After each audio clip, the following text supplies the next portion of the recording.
कि शेबा देश की रानी भी उसकी परीक्षा लेने आई। वह बहुत दूर से यात्रा करके आई और सुलेमान से कठिन सवाल पूछे। एक राजा अध्याय 10 वचन 6 से 7 में लिखा है, मैंने अपने देश में तुम्हारी बुद्धि और कामों के बारे में सुना था, लेकिन मैं इन बातों पर विश्वास नहीं करती थी जब तक कि मैंने खुद आकर अपनी आंखों से न देखा। सच तो यह है कि जो कुछ मैंने सुना था वह आधा भी नहीं था। बुद्धि और धन में तुमने उन सब कहानियों से भी अधिक हासिल किया है जो मैंने सुनी थी। यह घटना दिखाती है कि परमेश्वर का आशीर्वाद सिर्फ सुलेमान के लिए नहीं था, बल्कि पूरे इजराइल के लिए था। लेकिन सुलेमान की सबसे बड़ी उपलब्धि यरूशलेम में मंदिर बनाना था। यह वही काम था जिसे उसके पिता दाऊद करना चाहते थे, लेकिन पूरा नहीं कर सके। एक राजा 6 के अनुसार सुलेमान का मंदिर उस समय का एक अद्भुत निर्माण था। इसे सबसे अच्छे सामानों से बनाया गया था। लेबनान की देवदार लकड़ी, सोना, चांदी और पीतल। इसे बनाने में 7 साल लगे और यह इस्राएल का स्पिरिचुअल सेंटर बना, जहां परमेश्वर की उपस्थिति लोगों के बीच में बसती थी। जब मंदिर बनकर पूरा हो गया, तब सुलेमान ने पूरे राष्ट्र के साथ मिलकर एक शक्तिशाली प्रार्थना की। एक राजा अध्याय 8 वचन 22 से 53 में लिखा है कि उसने परमेश्वर की महानता को स्वीकार किया और उससे विनती की कि वह अपने लोगों की प्रार्थनाएं सुने। एक राजा अध्याय 8 वचन 23 में उसकी प्रार्थना का सार दिया गया है। हे इज़राइल के परमेश्वर यहोवा, स्वर्ग और पृथ्वी पर तेरे समान कोई परमेश्वर नहीं है, जो अपने सेवकों से प्रेम की वाचा रखता है और जो पूरी तरह तेरे मार्ग पर चलते हैं। सुलेमान के राज में इज़राइल बहुत धनवान, शक्तिशाली और प्रसिद्ध बन गया। उसके राज में शांति और समृद्धि थी। इज़राइल की समृद्धि इतनी अधिक थी कि दूर दूर से व्यापारी, विद्वान और राजा उससे मिलने आते थे। एक राजा अध्याय 10 वचन 23 से 24 में लिखा है, राजा सुलेमान धन और ज्ञान में पृथ्वी के सभी राजाओं से महान था।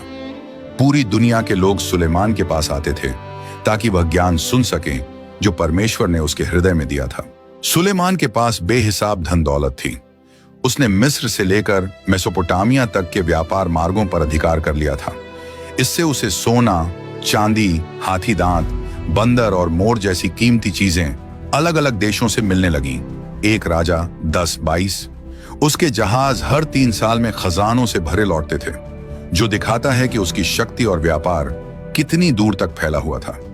एक राजा 10:14 में लिखा है कि सुलेमान को हर साल 666 तोले सोना, लगभग 25 टन मिलता था। सुलेमान का सिंहासन बहुत अनोखा था। एक राजा अध्याय 10 वचन 18 से 20 के अनुसार यह हाथी दांत से बना था और शुद्ध सोने से ढंका हुआ था। इसमें 6 सीढ़ियां थीं और हर सीढ़ी के दोनों ओर कुल 12 शेर बने थे। यह उसकी अपार शक्ति का प्रतीक था। ऐसा सिंहासन किसी और राज्य में नहीं था। राजमहल ही नहीं, सुलेमान के पूरे राज्य में शानदार ऐशो आराम था। एक राजा 10:21 में लिखा है, राजा सुलेमान के सभी प्याले सोने के बने थे और लेबनन वन महल में इस्तेमाल होने वाले सभी सामान भी शुद्ध सोने के थे। चांदी का कोई मूल्य नहीं था, क्योंकि सुलेमान के समय में चांदी को मामूली चीज समझा जाता था। यह दिखाता है कि सुलेमान का राज्य कितना समृद्ध और वैभवशाली था। चांदी जैसी कीमती धातु भी वहां साधारण मानी जाती थी, लेकिन इतनी अधिक दौलत के साथ साथ परीक्षा, लालच भी आई। सुलेमान की शक्ति और प्रभाव बढ़ने के साथ उसने आसपास के देशों से समझौते किए। यह समझौते आमतौर पर विवाह के द्वारा किए जाते थे। बाइबल में एक राजा अध्याय 11 वचन 1 से 2 में लिखा है, सुलेमान ने बहुत सारी विदेशी महिलाओं से शादी की, जैसे मोआबी, अम्मोनी, सिदोनी और हित्ती।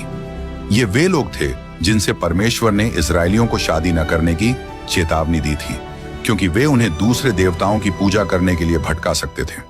लेकिन सुलेमान ने इस चेतावनी को गंभीरता से नहीं लिया।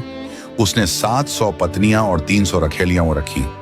ये शादियां सिर्फ दोस्ती बढ़ाने के लिए नहीं थी, बल्कि यह परमेश्वर के नियम का सीधा उल्लंघन था।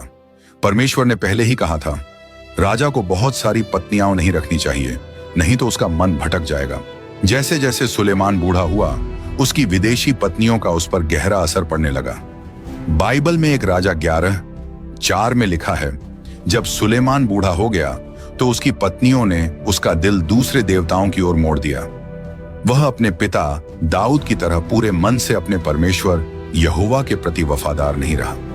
परमेश्वर ने सुलेमान को बहुत बुद्धि दी थी, लेकिन वह अपनी पत्नियों से इतना प्यार करने लगा कि उसने इस्राएल के परमेश्वर के प्रति अपनी भक्ति को कम कर दिया। सुलेमान की यह गलती इस रूप में दिखी कि उसने ऊंची जगहों पर वेदियां बनवाई, जहां लोग दूसरे देवताओं को बलि चढ़ाते और पूजा करते थे। उसने अशतोरित नाम की देवी के लिए भी वेदियां बनवाई। यह देवी सिदोन के लोगों की थी और इसे उपजाऊपन और भोग विलास की देवी माना जाता था। यह इज़राइल के पवित्र परमेश्वर की शिक्षा के बिल्कुल खिलाफ था। सुलेमान ने मोआब के देवता कमोश और अम्मोन के देवता मोलेक के लिए भी ऊंची जगहों पर वेदियां बनवाई। मोलेक की पूजा में बच्चे की बलि देना शामिल था, जो परमेश्वर को बहुत बुरा लगता था। सुलेमान ने यह सब सिर्फ दूसरों की संस्कृति अपनाने के लिए नहीं किया, बल्कि यह परमेश्वर के आदेशों का सीधा उल्लंघन था। परमेश्वर ने व्यवस्था विवरण अध्याय 12 2-3 में इस्राएलियों को साफ साफ कहा था कि दूसरे देवताओं के पूजा स्थल नष्ट कर दो, नए मत बनाओ। लेकिन सुलेमान ने इसके उलट काम किया और परमेश्वर की बात नहीं मानी। सुलेमान की कहानी का सबसे दुखद हिस्सा यह था कि जिस बुद्धि के लिए उसने प्रार्थना की थी, अच्छे और बुरे में फर्क करने की, वही अब उसके गलत फैसलों के कारण दब गई थी। वह मूर्ति पूजा में फंस गया, जबकि परमेश्वर ने इज़राइल को मूसा के समय से ही इससे बचने के लिए चेतावनी दी थी। व्यवस्था विवरण अध्याय 7 3-4 में परमेश्वर ने साफ कहा था, उन लोगों से शादी मत करना, अपनी बेटियों को उनके बेटों से मत ब्याहना और उनके बेटियों को अपने बेटों के लिए मत लेना, क्योंकि वे तुम्हारे बच्चों को मुझसे दूर करके दूसरे देवताओं की पूजा करवाएंगे। लेकिन इतनी साफ चेतावनी के बावजूद सुलेमान का दिल भटक गया। उसका परमेश्वर के प्रति प्यार कमजोर हो गया, जबकि उसके पिता दाऊद ने अपनी गलतियों के बावजूद हमेशा परमेश्वर के प्रति भक्ति बनाए रखी। परमेश्वर सुलेमान से नाराज थे और उन्होंने इसे छुपाया नहीं। परमेश्वर 2 बार सुलेमान को दर्शन दे चुके थे, पहली बार गिबोन में और दूसरी बार यरूशलेम में। उन्होंने सुलेमान से अपने वचन पर चलने और विश्वास योग्य बने रहने को कहा था। एक राजा अध्याय 9-6-7 में परमेश्वर ने कहा था, अगर तुम या तुम्हारी संतान मुझसे मुंह मोड़ ले और मेरे दिए हुए आदेशों का पालन न करे और दूसरे देवताओं की पूजा करने लगे, तो मैं इज़राइल को उस देश से निकाल दूंगा जो मैंने उन्हें दिया है। लेकिन इन चेतावनियों के बावजूद सुलेमान का दिल कठोर हो गया। उसने वेदियां बनाना और मूर्ति पूजा करना जारी रखा। एक राजा अध्याय 11-10 में लिखा है कि परमेश्वर ने कैसे प्रतिक्रिया दी।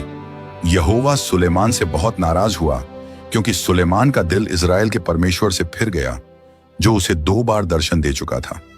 परमेश्वर ने उसे साफ मना किया था कि वह दूसरे देवताओं की पूजा न करे, लेकिन सुलेमान ने परमेश्वर की आज्ञा नहीं मानी। सुलेमान का परमेश्वर से दूर हो जाना हमारे लिए एक सीख है। जिस आदमी के पास सब कुछ था, बुद्धि, धन और परमेश्वर की कृपा, वह दूसरों की बातों और विदेशी देवताओं की चमक दमक में फंस गया। उसने परमेश्वर के प्रति अपनी सच्ची भक्ति छोड़ दी, सिर्फ अपनी पत्नियों और उनके देवताओं को खुश करने के लिए। जिस परमेश्वर ने सुलेमान को इतना आशीर्वाद दिया था, अब उसने सुलेमान को कड़ी सजा सुनाई। यहोवा ने कहा, क्योंकि तुमने ऐसा किया और मेरे दिए हुए वचन और आदेशों को नहीं माना, इसलिए मैं तुमसे यह राज्य छीन लूंगा और इसे तुम्हारे एक सेवक को दे दूंगा। यह भविष्यवाणी इस्राएल के एकता के अंत की शुरुआत थी। सुलेमान ने परमेश्वर की कृपा से जो शानदार राज्य बनाया था, अब वह टूटने, झगड़ों और संघर्ष की ओर बढ़ रहा था। परमेश्वर का न्याय सख्त और साफ था, लेकिन उसमें दया भी थी। परमेश्वर ने सुलेमान के पिता दाऊद की खातिर उसके जीवन में राज्य को नहीं छीना, लेकिन जब सुलेमान का बेटा रहूबियाम राजा बना, तब यह सजा पूरी हुई। यह सुलेमान की बेवफाई का नतीजा था। परमेश्वर ने उसे चुना था, लेकिन उसका दिल परमेश्वर से बहुत दूर चला गया था। एक राजा अध्याय 11-30-31 में हमें एक शक्तिशाली घटना देखने को मिलती है। भविष्यवक्ता अहियाह ने यरूशलेम के बाहर